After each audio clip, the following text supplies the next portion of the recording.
It is September 25th, 1396, and on a sun-baked ridge above the Danube, the assembled flower of European chivalry prepares to charge.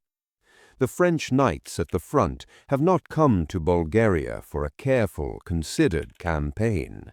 They have come for glory.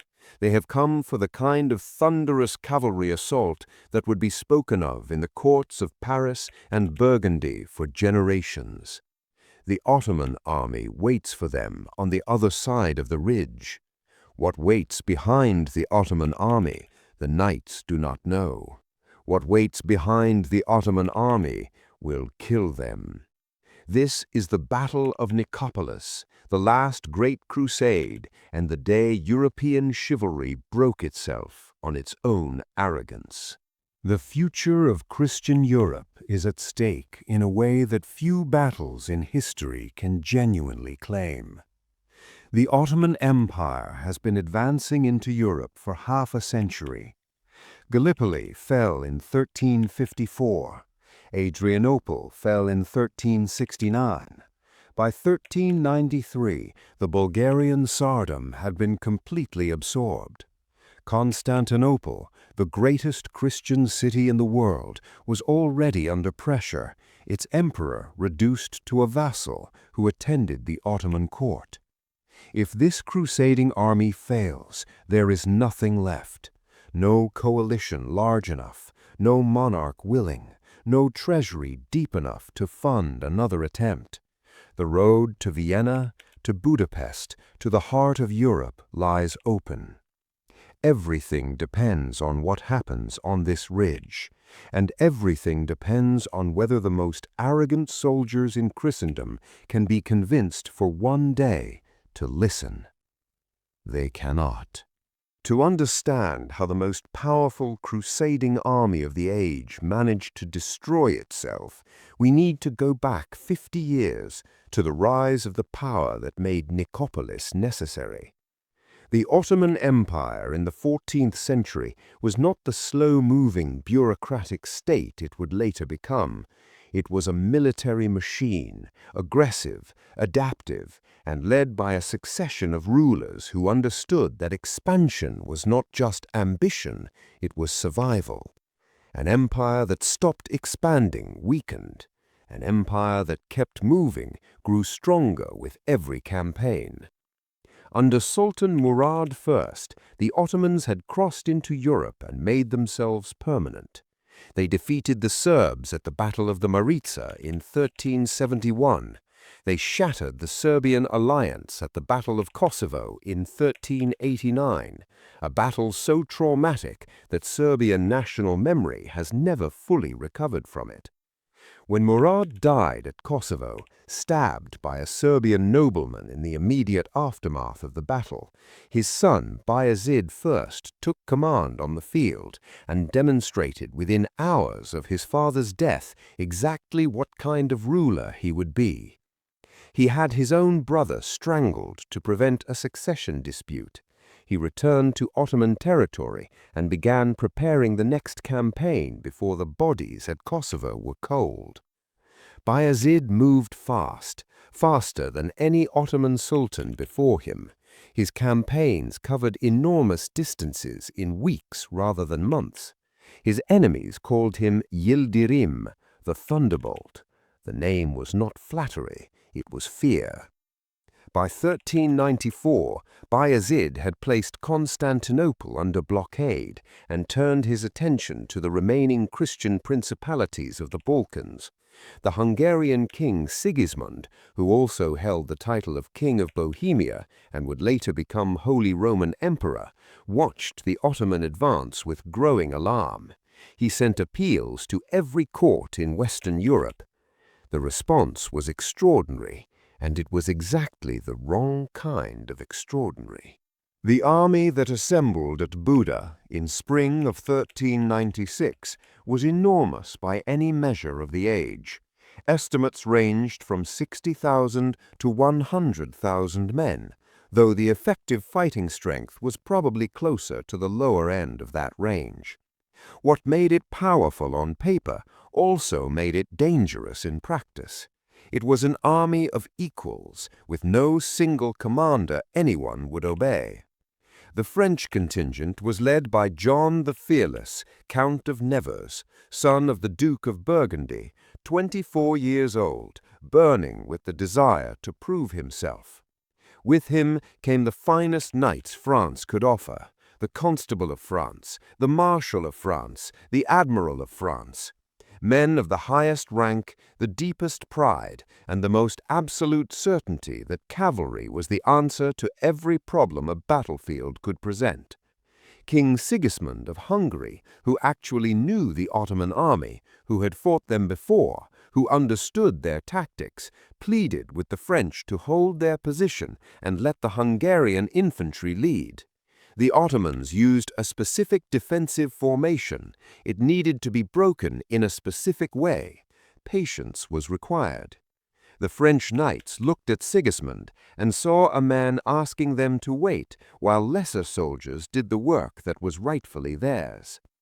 Here is what none of them knew as they rode out of Buda full of confidence and crusading fire.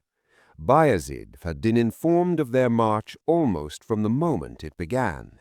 He had broken off the siege of Constantinople, moved his army across hundreds of miles of Balkan terrain at his characteristic speed, and was already in position near the town of Nicopolis before the Crusaders arrived.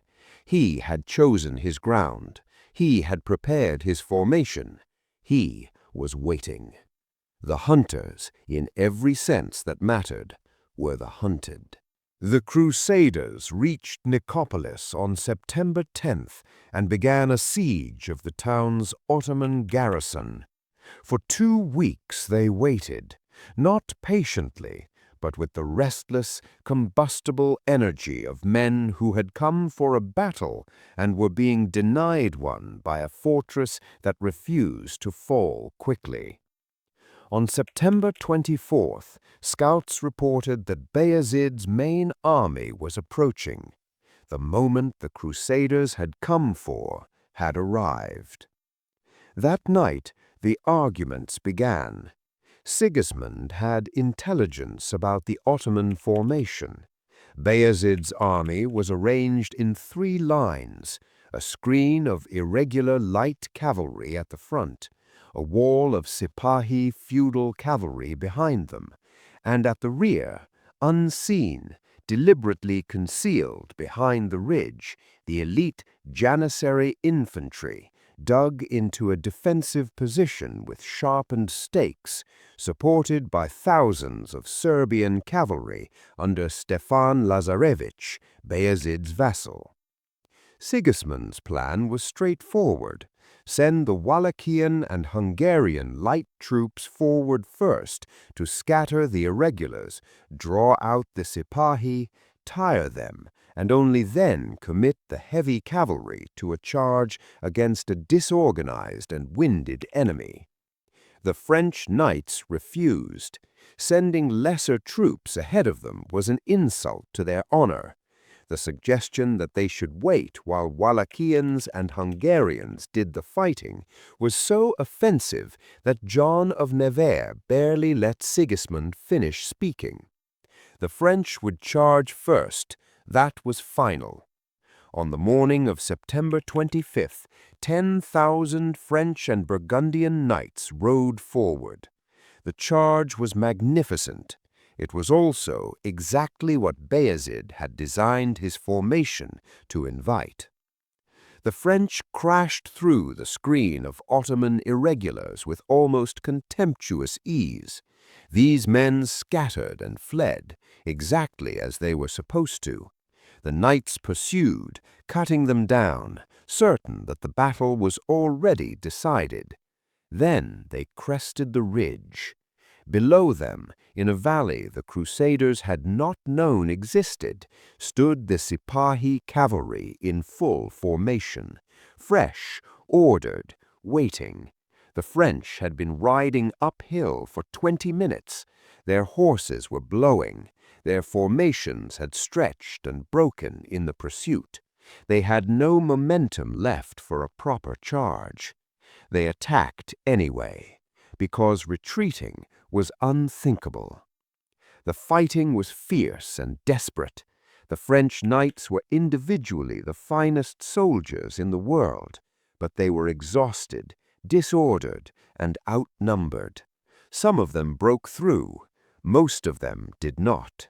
Those who broke through the Sipahi and reached the crest of the next ridge found the Janissaries waiting for them. The Janissary infantry were the finest soldiers the Ottoman Empire possessed. Slave soldiers taken as children, raised to fight, trained their entire lives for this moment. They stood behind a wall of sharpened stakes in a defensive line that a disordered, exhausted cavalry could not break. The French charge died on those stakes. Then, from the eastern flank, came the Serbian cavalry under Stefan Lazarevich, 10,000 men who had been hidden from view for the entire battle, waiting for this moment. They hit the French from the side. Behind the French, the Sipahi had recovered and were pressing forward again. In front of them, the Janissaries held. John of Nevers, 24 years old, burning for glory, the man who had overruled Sigismund and led his knights to disaster, looked at what surrounded him and surrendered.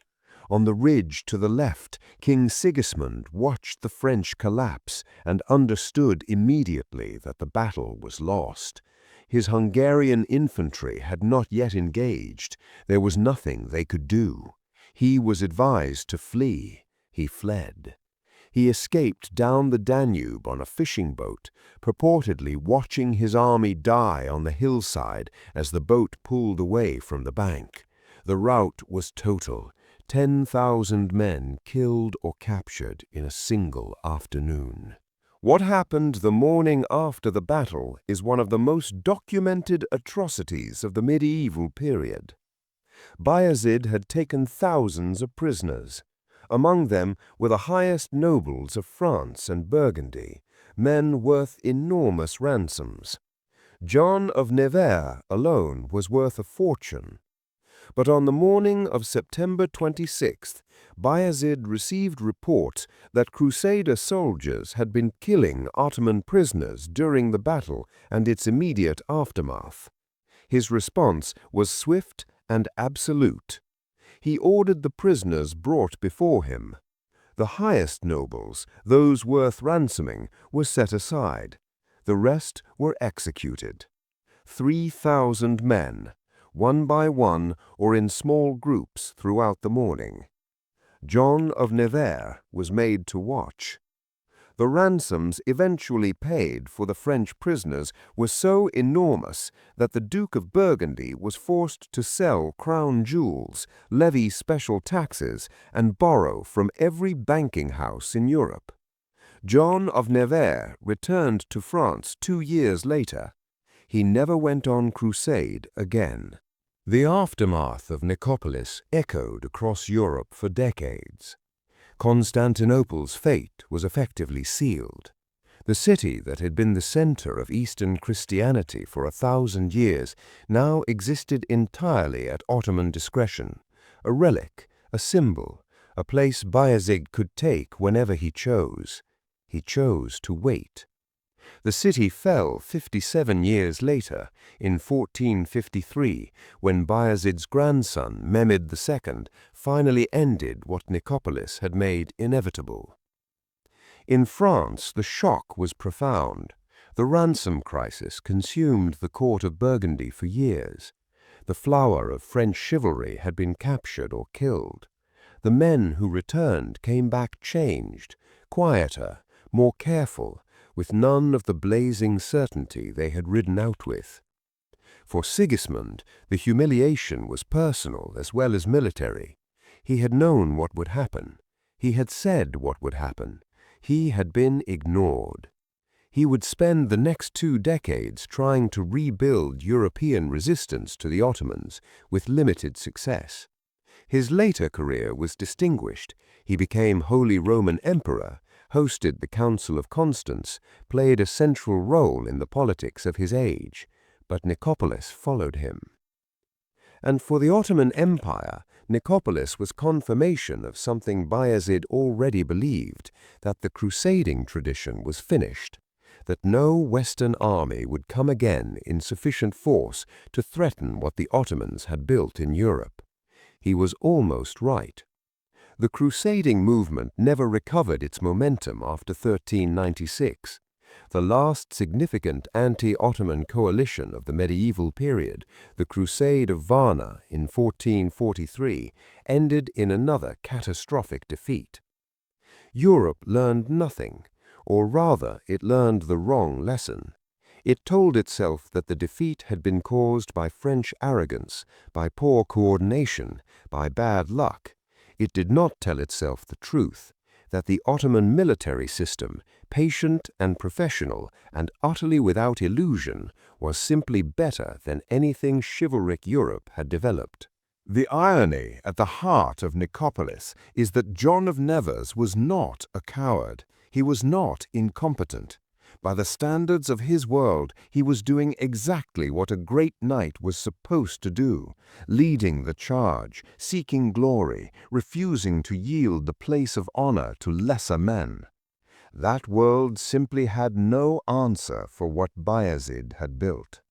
A military system built on individual valor, on the drama of the charge, on the social hierarchy of who got to ride at the front.